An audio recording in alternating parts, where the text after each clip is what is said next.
He also has a divination element to his deck, which is a little surprising for somebody who does not have the maximum number of Jace Architect of Thoughts. What do you make of playing only 3 Jaces? I think that there's a lot of hands where you'd rather have 1 divination and 1 Jace than 2 Jaces.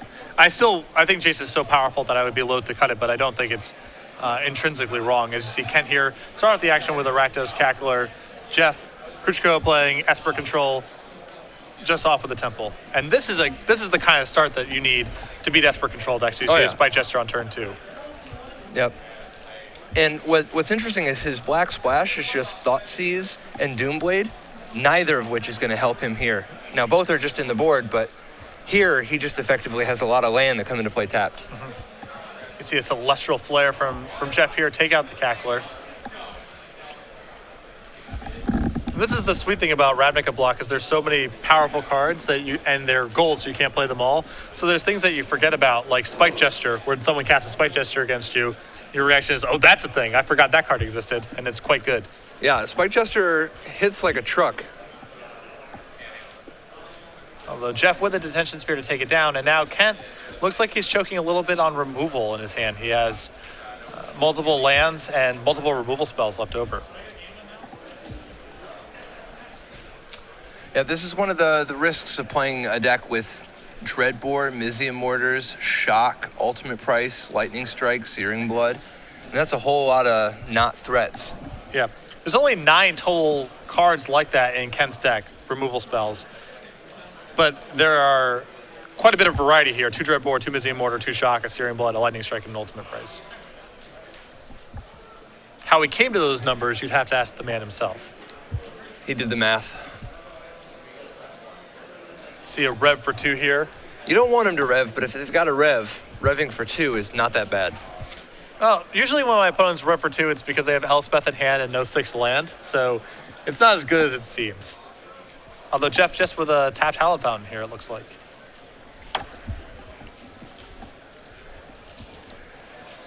Another rev for 2. What do you think about the playing the Hallowed Fountain tapped there? I think Jeff has enough life to work with there that it's worth playing the Hallowed Fountain on tap and drawing an extra card. He's at 16. He would be at 15 because he would be up 1 life, -2 for playing the Hallowed Fountain on tap. So, and there's another Shock. So Kent sitting on answers to the first 4 Soldier of the Pantheons that Jeff would play. Well, Chandra's Phoenix is a real draw here potentially. Oh yeah, with 2 Shocks in hand. Never mind, as Jeff his arm with the last breath, and now Kent is going to try to cash an Ultimate Price here. He needs to keep this Chandra's Phoenix in his graveyard. Nice play. Kent has all the answers for his Chandra's Phoenix. So, Jeff there attempted to syncopate the removal spell, the Ultimate Price, on the Chandra's Phoenix. Kent responded with a Shock on his Chandra's Phoenix, so it is now in the graveyard.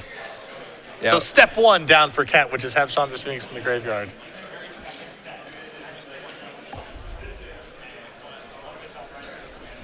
And a turn here. Kent is going to shock Jeff, gets his Chandra's Phoenix back. Nice little way to cash in your removal spell for something.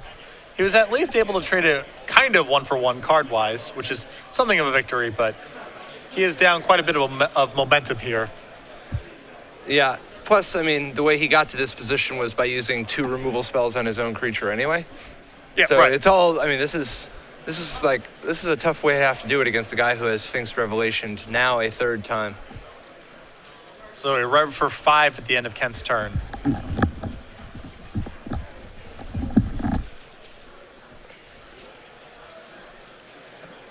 Jeff with naturally a loaded hand at this point.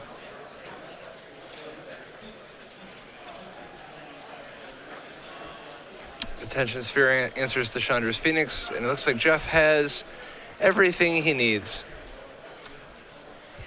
Getting ready to discard down to hand size.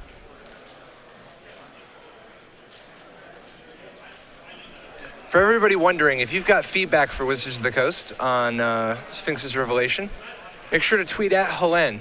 Let her know. Helene and Worth.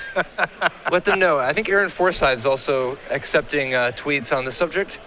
And I'm pretty sure that if you just copy Brian Kibler, it'll work out. Right. Just just have all the people you would normally tag for your unrelated posts. Yes. Make sure to tag them all and let them know. What do you think about Sphinx's Revelation? Is it a lot of life sometimes? What about cards? So, Jace Architect, the thought comes down for Jeff. He's going to plus it. Kent's attacking with Fire Drink Crusader, trying to pump enough to take down this Jace. And Jeff with the Celestial Flare. He does have a little bit of flair to him.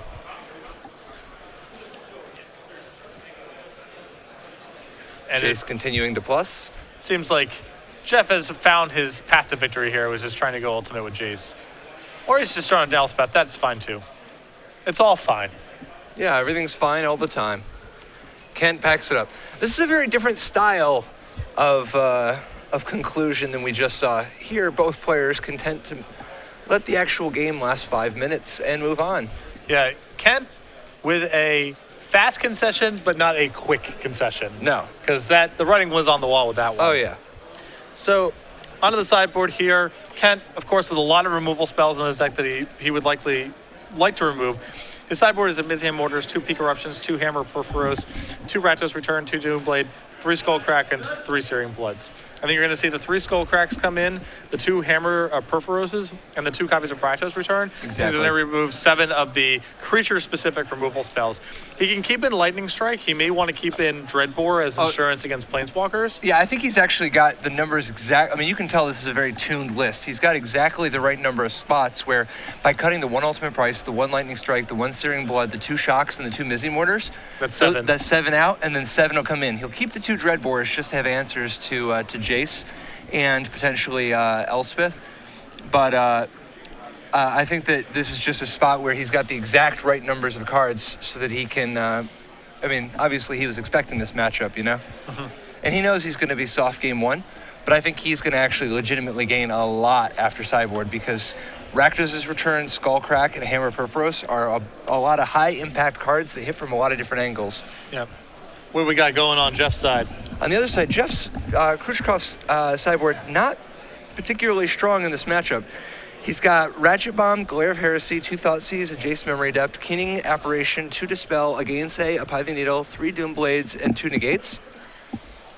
He doesn't really gain anything.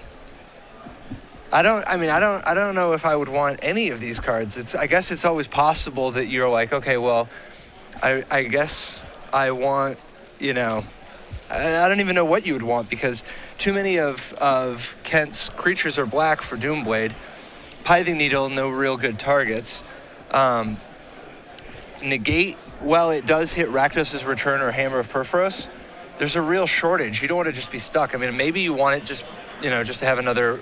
It's possible you just want some cheaper cards and cut things like Faded Retribution, which are super slow. But there is a real shortage of great options. You know, maybe 1 Jace Memory Adept, maybe. But I think this matchup, well, it favored Jeff pretty substantially game 1. I actually think that this might slide slightly into Kent's favor. At the very least, I think he's equalized. I think Jeff may bring in the Ratchet Bomb just based on the cards they saw. The deck that Kent presented game 1, the cards they showed at least, was a lot of cheap threats and some removal spells. There was nothing to indicate that Kent's list is going all the way up to Stormbreath Dragon. Ratchet Bomb may be fine, but it is likely worse against Kent than what he presented in the first game. Absolutely. And, I mean, his main deck isn't exactly all stars, so being able to cut like a Faded Retribution for a Ratchet Bomb seems like a nice little upgrade. The main thing Jeff's looking to do is draw some cheap interaction, you know? He just wants to survive long enough and hope that, I mean, there's no mistaking, Kent definitely stumbled there with too much reaction. I mean, as we saw the turn where he cast Ultimate Price and 2 Shocks, he very clearly has, had a reactive draw that game. And Jeff knows that the odds are game 2 will be much more aggressive. Yeah, and often these Esper control decks have nothing to do on the second turn. And in that game, even with Kent drawing as much removal as he did, I'm fairly certain that if Jeff doesn't have a Celestial Flare on the second turn and his first play of the board is Detention Sphere on turn 3, Kent wins in spite of drawing a lot of dead cards. Yeah, I mean, even that game, which, spun out of control pretty quickly, was a lot closer than it looked because if Kent had been just one click a little, ahead in tempo, he could have won before the big revelations even became a factor. Yep. Kent lays down his opening 7 here. It looks like he had kind of he had 2 Rakdos Cacklers. I'm not sure if he had a land that came into play untapped on the first turn. He did have a Temple of Malice, but got a mulligan pretty aggressively against Esper. Yeah, absolutely. We need there to be less cards in your hand to ensure that the Jace deck wins. Well, time's not on your side, so it's just about finding the right mix of stuff. Oh, yeah. We do have a pretty aggressive opening here. Kent looking for a nice little mix. Kent's dream is to play a spell on 2, 3, and 4. Yeah. But it looks like his hand is not really starting at that. He has a Dreadbore and a Skullcrack and some lands. This is a pretty rough mulligan to 6. Of course, a keepable hand when you have the Rakdos Cackler, but Kent needs to have proactive stuff. Although Jeff without white mana for the time being, so. It is tough. Oh, sorry, he does have a Plains. When you're on a mulligan anyway, getting flooded is brutal. I mean, here he's down a card anyway, and the 5th land is the 5th land's not dead because of Stormwrath Dragon, but he doesn't want any more, that's for sure. And you see Kent play a land untapped before combat. This is to play around Syncopate, which is in Jeff's Very hand. smart play.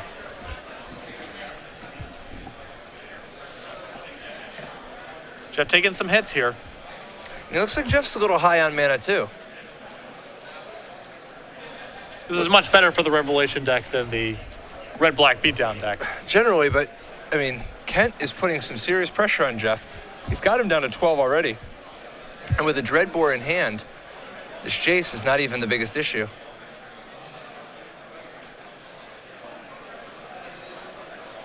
So Jace falls to the Dreadbore, and Jeff falls to 10.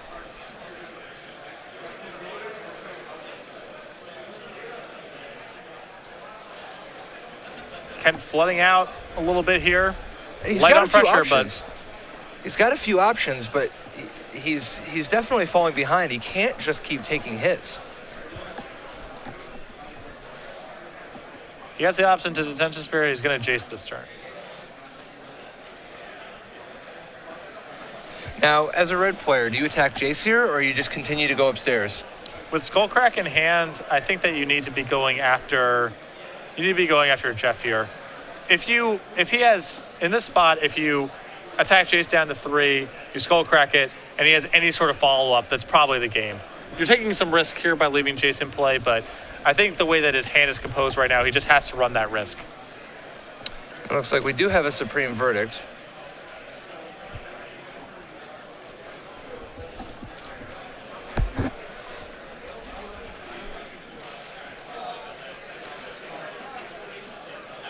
And Jeff pluses the Jace here, which I like quite a bit here, as he has to respect Kent's ability to get back the Chandra's Phoenix potentially.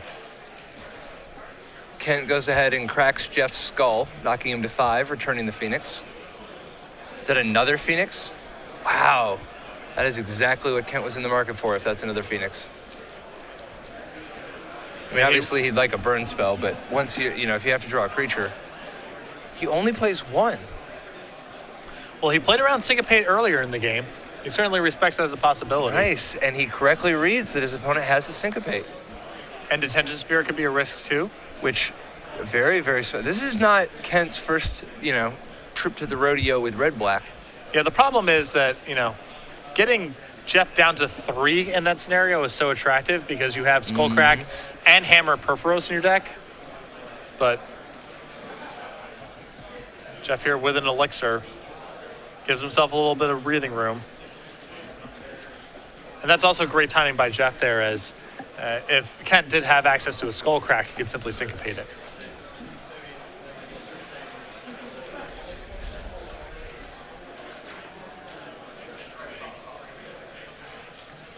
And plus is Jace again.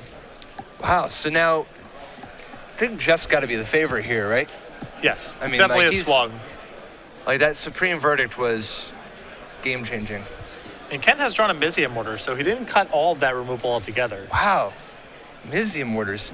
Is this out of fear and respect for the potential of an Archangel of Thune? Or a Blood Baron, potentially. Or possibly even a Fiendslayer Paladin in the event that you get a chance to overload the mortars? Yeah. Bramaz. I mean, it's possible the Esper deck can present some creatures after board. Kent here trying to stay alive here. Deploys an Ash Zealot. And you can see at this point, Kent realizes he does not have enough, he does not have time to wait and play around things.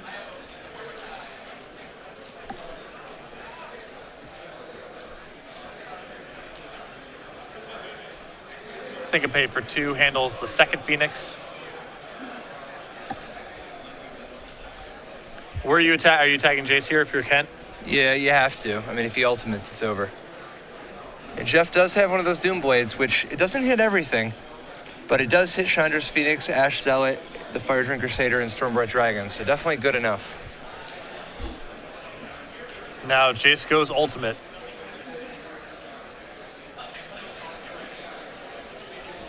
See what he gets here momentarily. Immediately puts an elixir to the front. I feel like he can do better than that here. That's the bar, though. Jace or elixir? And with a Sphinx's Revelation and an Elspeth in hand, it's very possible he just wants the life cushion. But he decides to go with Elspeth for the board presence. We'll see what he can get out of Kent's deck here momentarily. Hammer is a pretty cute option here alongside Elspeth. Yeah, I don't think it's hammer time. Nah.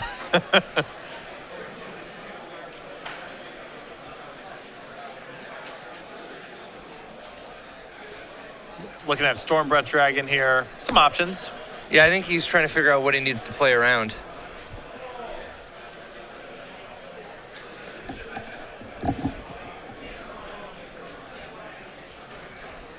It's going to go with a Dreadbore. Conservative approach.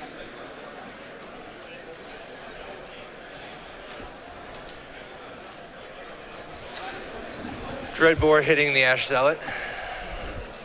Elspeth creating a board presence. Yeah, against red black, I mean, you know, there's not a lot of outs to Elspeth, and now one of them's been removed from the deck. Oh yeah, particularly since he just checked and saw that there are only 2 Dreadbores total. Mm-hmm. You know, like he doesn't know what Kent's last card in hand is, but he's going to put him to the test. I mean, it has to be Dreadbore right now or bust. And even in that scenario, Jeff still has this going on. yeah, I mean, this is another revelation is not a bad little part of the game plan to have. Kent really needs a Stormbright Dragon. Some kind of a big threat, or Rakdos' return would be good. It would be a start at least.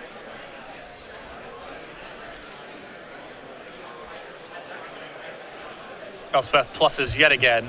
Yeah, you saw Jeff considering possibly taking one of the 2 Rakdos' returns just to deny that as an out to Kent. Yeah, maybe Jeff's removed his counterspells altogether from his list right now. Not unreasonable. Try to speed up the deck a little bit. I mean, we have seen Syncopate, but it's possible dissolves in his sideboard right now. Yep, or some number of them. Yep.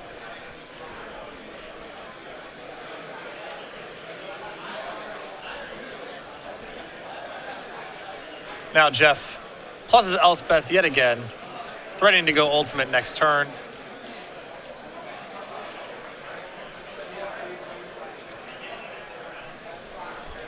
Jeff, plenty of resources to work with. At this point, just hanging out. He just needs to nurse the next couple of turns.